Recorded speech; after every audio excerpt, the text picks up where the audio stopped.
So then, here you are, and the money, please.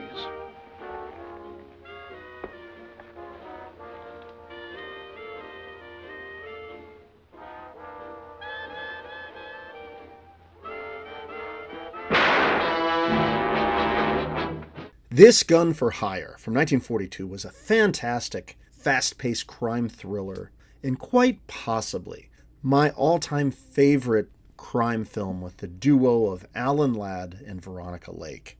So much I could say about this film. I'll give a quick movie summary, spoiler-free of course, and then offer some closing thoughts. So the film begins and we get right into the action. There's Alan Ladd as the character Philip Raven, the gun for hire of the film. He gets his assignment and he's off to take care of business, but not before first being friendly with a little kitty friend. You know, he might be an assassin, but hey, at least he cares for animals. Then he's off, and he coldly takes care of his first job, and then quickly flees the scene. Now, shortly after this, he meets with his employer, Willard Gates, played by Laird Krieger. He's this big, suspicious fella that really enjoys his peppermints. Gates gives Raven his pay, but wouldn't you know it, it's a double cross, and he has paid him with marked bills. And shortly after, Gates aims to frame Raven, and he falsely reports to the Los Angeles Police Department that money has been stolen from his company. Police Lieutenant Michael Crane, played by Robert Preston, is on the case. And we soon find out that he is involved romantically with his sweetheart, nightclub singer and stage magician Ellen Graham, played here by the lovely Veronica Lake. And she's got a pretty good act, too. She sings and performs cool magic tricks like making birds and eggs appear, things like that. That moon a bright gold above. That's love. Now, Gates is at the show as well, and he seems maybe a little too interested in her. But hey, check it out. It's Olin Howland as the club manager. Remember him as the guy who first discovered the blob? Well, anyhow, Gates is impressed enough by the act that he hires Ellen to go and work at his Los Angeles nightclub.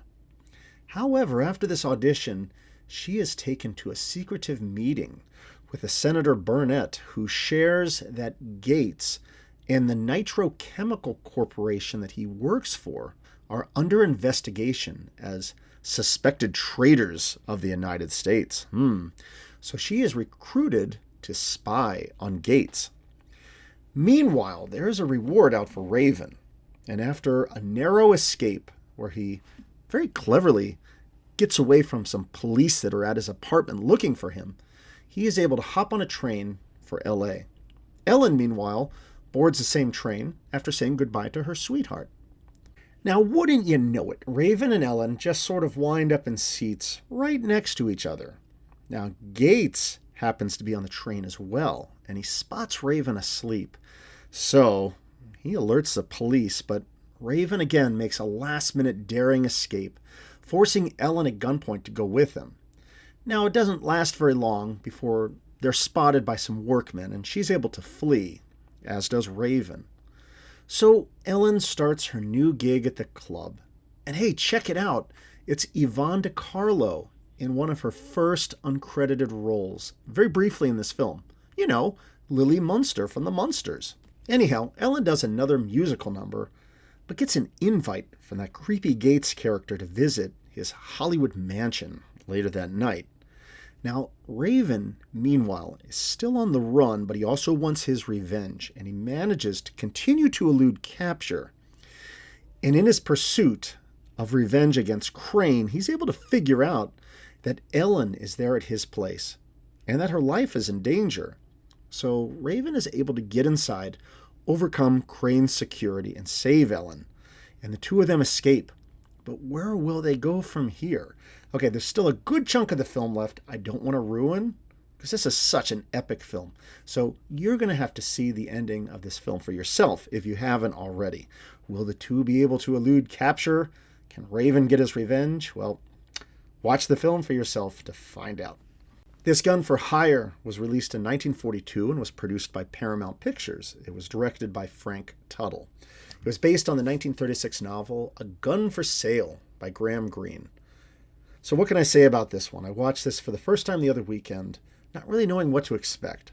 And honestly, this one blew me away. It's one of the best crime films of this era I've ever seen. I loved everything about the film. The story, the performances, the look and the feel, everything about it. The pacing was perfect. I don't think there was a slow moment in the movie. I just enjoyed it all. And I have to say, to me, this was one of Alan Ladd's finest performances. It's almost like he's the anti-Shane here. And, I love Shane. It's a wonderful film. But I'm almost convinced this is an even better performance. He is this ice-cold assassin, and he does his job with flawless precision. He takes a break to take care of cats, of course, but even when he's doing his job and things start to go askew and everybody's chasing after him, he always keeps his cool. He's always able to stay one step ahead of his pursuers, knowing exactly what to do, never missing a beat. We don't really see much beyond his cold exterior, except for one moment in the film where we sort of get a window into his background of his true character, when he opens up to Ellen privately about the abuses that he experienced in childhood. And from this, we can understand why he is the way he is, and we can sympathize with him a little more. And this film is in the heart of the Hays Code era.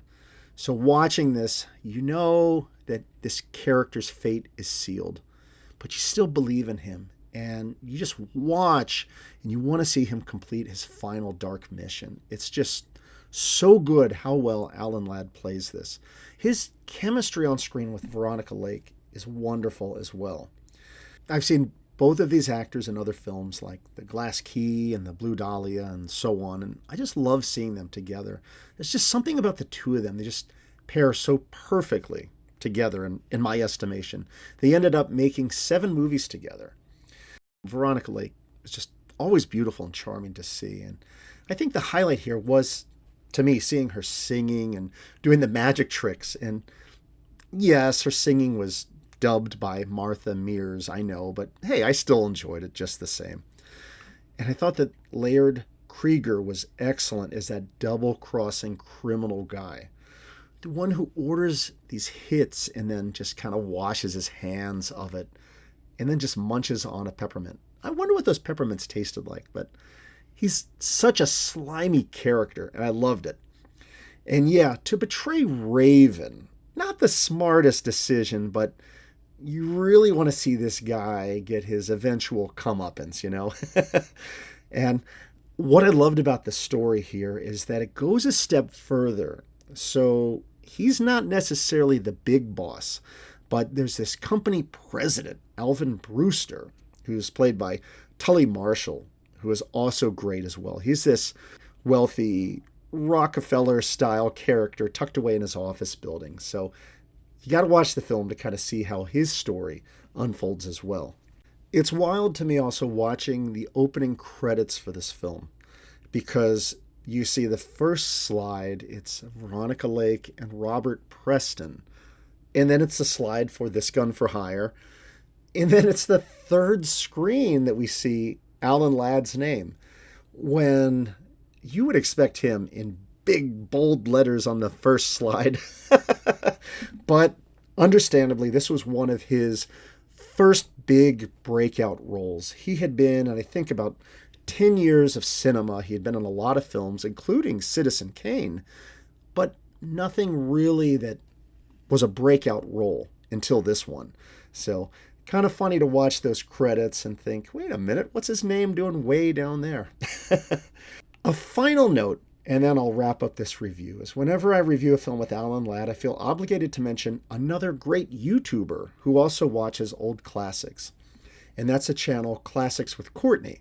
She has a ton of great reviews, many that talk about her fondness of Alan Ladd movies. So I would highly recommend you check out her channel. I've got it linked below. And check it out and give it a subscribe. She has some really good content. Anyhow, what makes this Gun for Hire so good to me is how it's tight. The pace is great, never really wastes your time. And you can just see from this epic crime film the blueprint for a lot of other crime films that would follow.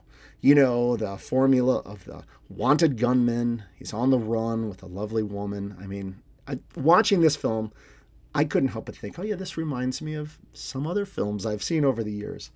But 80 years later, this is still a fantastic film with such amazing performances by Alan Ladd and Veronica Lake and many others. I love this film, really enjoyed it. If you have not seen it, make an effort to go and check this one out.